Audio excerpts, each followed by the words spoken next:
Le masque par Guy de Maupassant. L'action se situe à l'Élysée-Montmartre lors d'un bal costumé organisé pour la société parisienne de l'époque. Et parmi les danseurs, un homme se fait particulièrement remarquer. Il avait pris place dans le plus réputé des quadrilles, exécutait des cavaliers seuls bizarres qui soulevaient la joie et l'ironie du public. Il était maigre, vêtu en gommeux, avec un joli masque verni sur le visage, un masque à moustache blonde frisée que coiffait une perruque à boucles. Il avait l'air d'une figure de cire du musée Grévin, d'une étrange et fantasque caricature du charmant jeune homme des gravures de mode. Et il dansait avec un effort convaincu, mais maladroit, avec un emportement comique. Il semblait rouillé à côté des autres en essayant d'imiter leur gambade.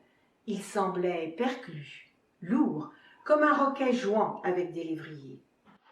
Des bravos moqueurs l'encourageaient, et lui, ivre d'ardeur, gigotait avec une telle frénésie que soudain, emporté par un élan furieux, il alla donner de la tête dans la muraille du public qui se fendit devant lui pour le laisser passer, puis se referma autour du corps inerte, étendu sur le ventre du danseur inanimé.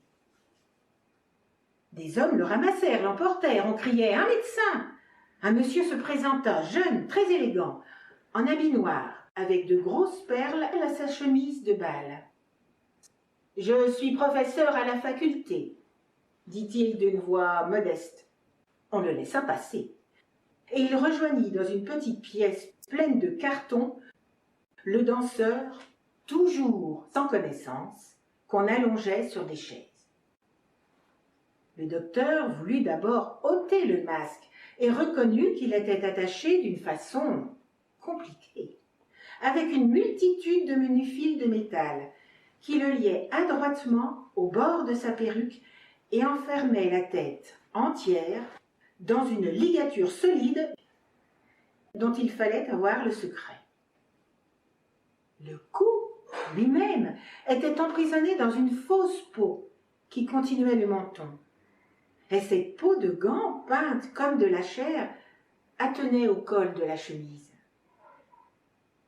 Il fallut couper cela avec de forts ciseaux. Et quand le médecin eut fait, dans ce surprenant assemblage, une entaille allant de l'épaule à la tempe, il entr'ouvrit cette carapace et y trouva une vieille figure d'homme usé, pâle, maigre et ridé.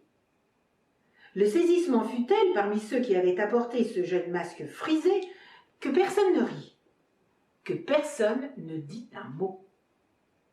On regardait, couché sur des chaises de paille, ce triste visage aux yeux fermés, barbouillé de poils blancs, les uns longs tombant du front sur la face, les autres courts, poussés sur les joues et le menton, et à côté de cette pauvre tête, ce joli masque verni, ce masque frais qui souriait toujours.